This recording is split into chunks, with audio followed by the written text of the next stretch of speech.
एक जज, एक हाई प्रोफाइल केस और एक तैयार फैसला, और फिर अचानक जज की मौत। सवाल सिर्फ ये नहीं है कि जज लोया की मौत कैसे हुई, क्या उन्हें मरने दिया गया या उन्हें मारा गया। आज हम खोलने वाले हैं नागपुर फाइल,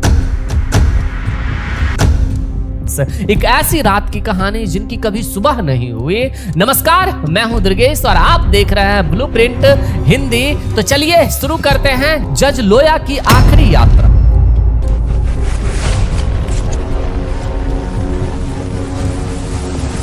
1 दिसंबर 2014 सेहराबुद्दीन फर्जी एनकाउंटर केस की सुनवाई कर रहे जस्टिस BH लोया अपनी दोस्त सपना जोशी की बेटी की शादी में शामिल होने नागपुर जाते हैं। लेकिन अगली सुबह जज लोया की बहन अनुराधा बियानी को कॉल आता है। कॉल करने वाले नागपुर में मौजूद जज बॉडी ने कॉल कर बताया कि जज लोया की दिल के दौरा पड़ने से मौत हो गई। पोस्टमार्टम हो चुका है और सब गांव भेज दिया गया है, आप नागपुर मत आइए। पहला बड़ा शौक बिना परिवार को बताए पोस्टमार्टम कर दिया गया। दूसरा, सब मुंबई भेजने के बजाय सीधे पैतृक गांव घाटे भेज दिया गया। और यहीं से सवालों की कतार शुरू होती है। जज लोया का मोबाइल फोन गायब हो जाता है। 4 दिन बाद एक अनजान आदमी फोन लौटाता है।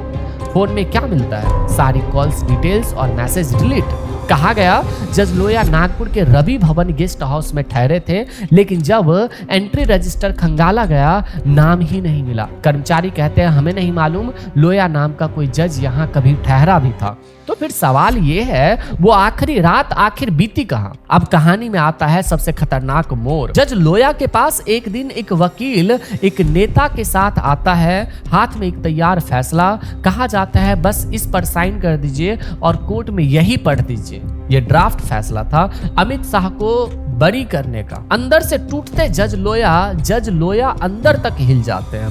दबाव बढ़ता जाता है। वो अपने 2 भरोसेमंद दोस्तों से बात करते हैं, एडवोकेट श्रीकांत खंडालकर, रिटायर्ड जज प्रकाश ट्रोम्बे। मामला इतना गंभीर था कि सलाह ली जाती है बॉम्बे हाई कोर्ट के रिटायर्ड जज BG कॉल से पाटिल से। फिर तय होता है सुप्रीम कोर्ट के वरिष्ठ वकील प्रशांत भूषण के सलाह ली जाएगी। ये कागज अदालत में टिक नहीं सकते। 8 नवंबर 2014 ड्राफ्ट जजमेंट प्रशांत भूषण को दिखाया। उनका जवाब कानूनी तौर पर ये बेहद कमजोर है, अदालत में सबूत के रूप में टिक ही नहीं सकते। ये सुनकर जज लोया और टूट जाते हैं। रिश्वत और प्रलोभन पर दबाव रुकता नहीं। किताब सत्ता की सूली के मुताबिक जज लोया को 100 करोड़ रुपए की रिश्वत, प्रमोशन का लालच भी दिया जाता है। कहा जाता है फैसला सुना दीजिए, हाई कोर्ट जज बन जाइए। लेकिन जज लोया कहते हैं मैं गांव जाकर खेती कर लूंगा, लेकिन गलत फैसले नहीं सुनाऊंगा। जज लोया के मौत के 1 महीने बाद नए जज MB गोस्वामी जो है उनके पद पर आते हैं। सिर्फ 3 दिन में सुनवाई। CBI को 15 मिनट,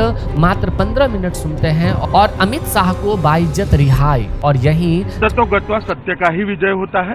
और मेरे खिलाफ जो चार्जेस लगाए थे CBI ने, मैंने पहले दिन से कहा था झूठे हैं, न्याय की अदालत में टिक नहीं सकते। जज लोया की वो पंक्ति गूंजती है, मैं गलत जजमेंट नहीं सुनाऊंगा। गवाह भी नहीं बचे। पहले जज लोया, फिर एडवोकेट श्रीकांत खंडालकर। 2015 में नागपुर कोर्ट की 8वीं मंजिल से गिरकर मौत।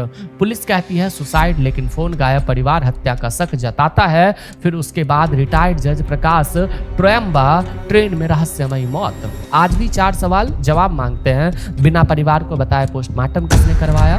सब मुंबई की जगह गाँव क्यों भेजा गया? रवि भवन के रजिस्टर में नाम क्यों नहीं? जज लोया का मोबाइल किसने साफ किया? क्या ये सिर्फ संयोग है या फिर किसी बड़ी साजिश की टुकड़े? आज भी सवाल यही, हु किल्ड जस्टिस लोया?